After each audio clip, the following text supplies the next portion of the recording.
Hey guys, Mike here. So we got another interesting week ahead of us, and I wanted to bring you that interview that was recently done by Cam Carson, who measures the volatility fund. So far, he's been making some pretty big calls. So we'll get into what his latest couple calls are going into next week. We expect then end of the month. Remember, the Santa Claus rally technically is only like 6 to 7 days, right? So it's the first 2 days going into January, the first 2 trading days, and then the last basically 4 or 5 days of December.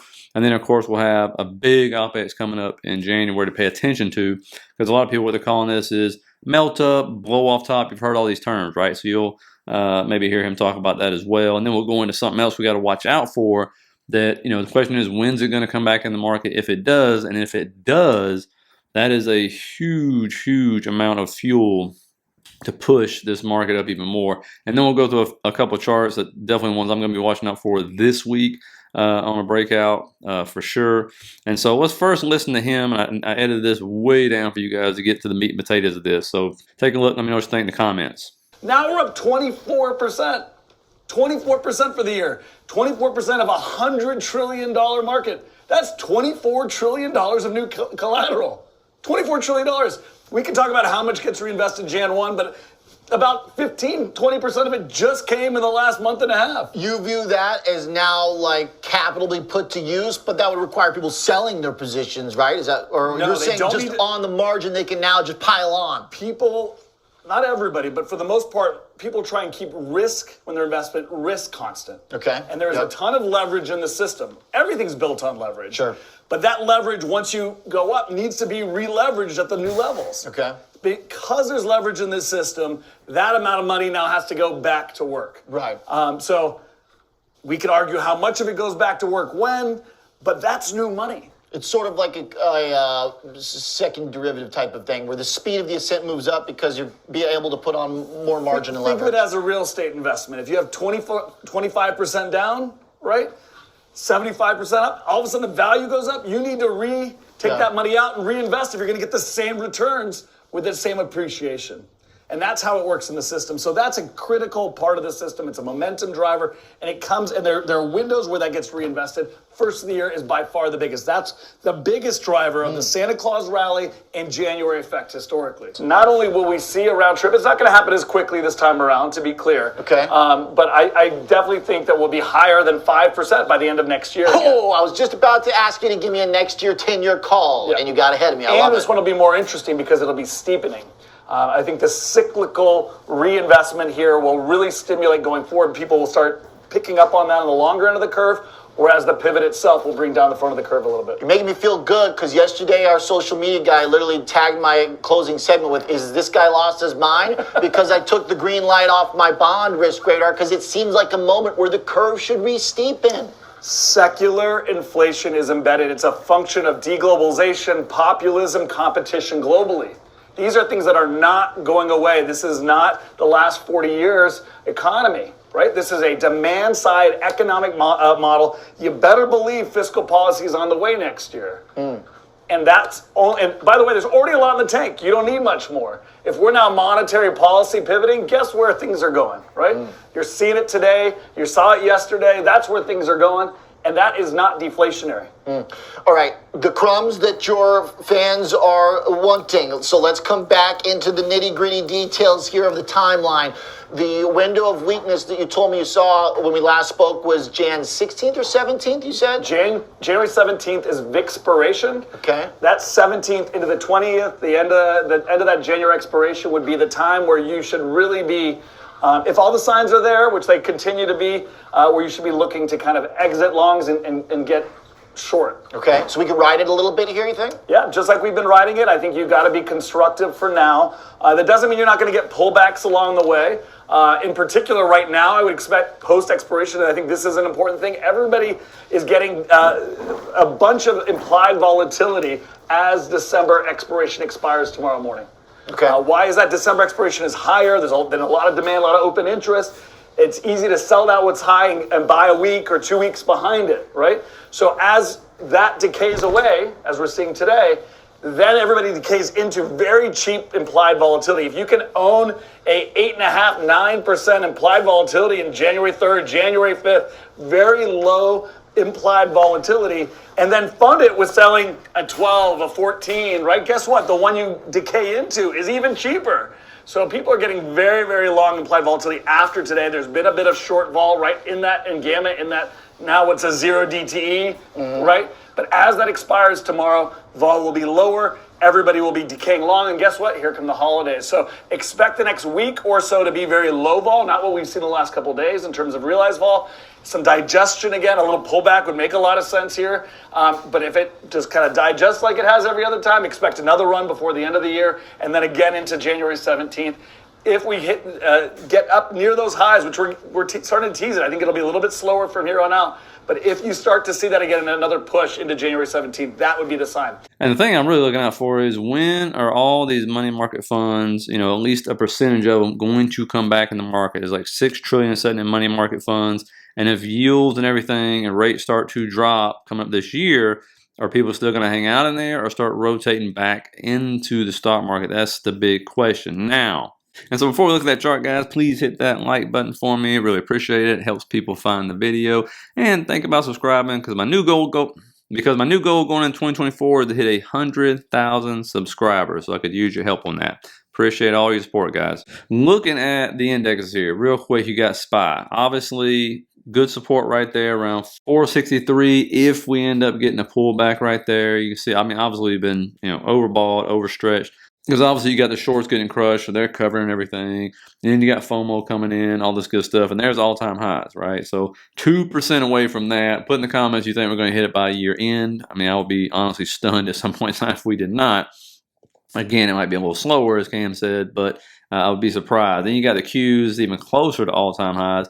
Got this trend line right here, which was support, then resistance, now support, and again, it aligns with another key level. And then again, this one's right there. I think it's like, 1% away or something like that. And so, we'll see how that one's going to perform next week. And you see on the weekly, though, when you come out on the weekly, the RSI is not overbought on the weekly. And that's a whole lot of volume. Good Lord. But you see on the daily, yeah, we're overstretched. So you wouldn't be surprised to start seeing some more up and down movement, maybe some consolidation. As I said, when we get up these levels, it's thin air up here, right? Now, the IWM is the big one. What everybody's talking about is a lot of rotation going into this. As you can see, that inverse head and shoulders, we'll get rid of that because that played out, okay?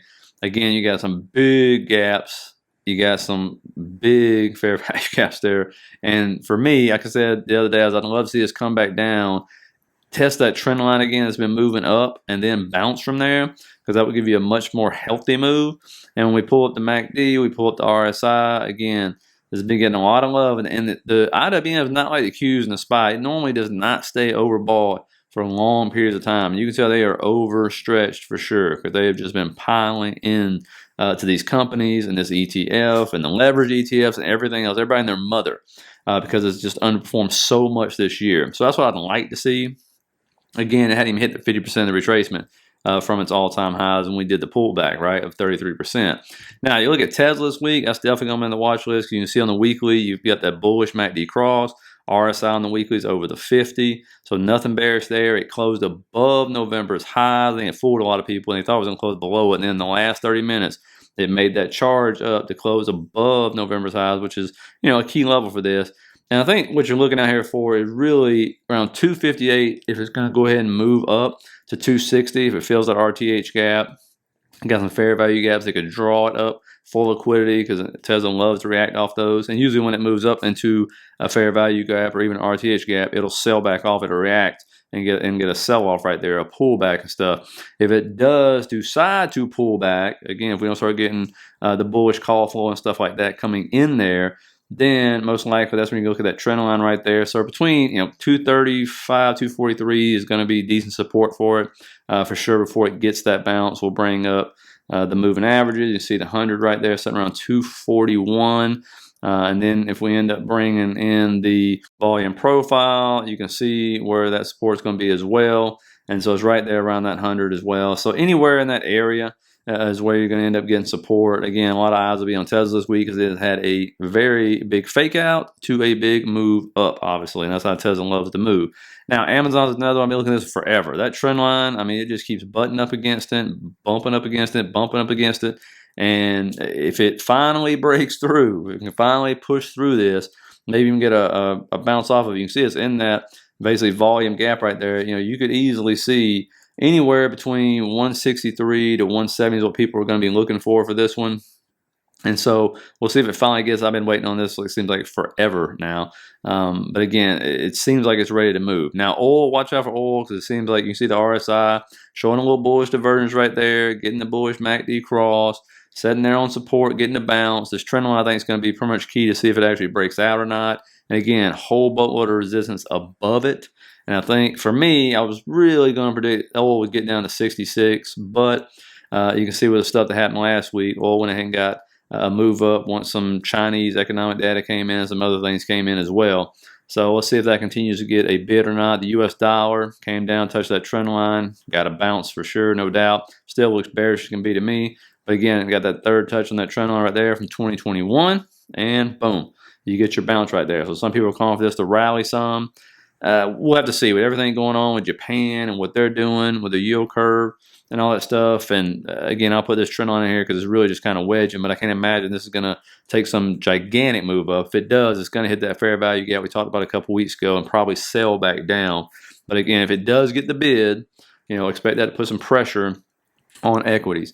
Now, when you're looking at earnings, we actually do have some earnings this week, believe it or not. Transportation has been on fire. Here's FedEx. It is in that ETF, okay?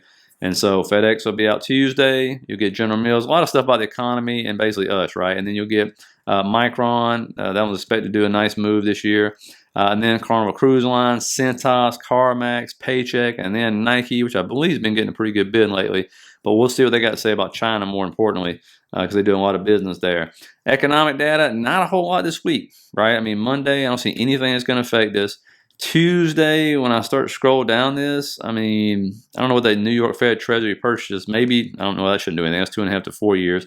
Shouldn't be a problem. And so I don't see anything there either. Wednesday, when we finally start getting, some mortgage data, some oil data, you'll have the consumer confidence put in there. And the big one will be the 20-year bond auction. We'll see how that bond auction goes at 1 o'clock on Wednesday. But again, not any really economic data that should shatter the market or anything.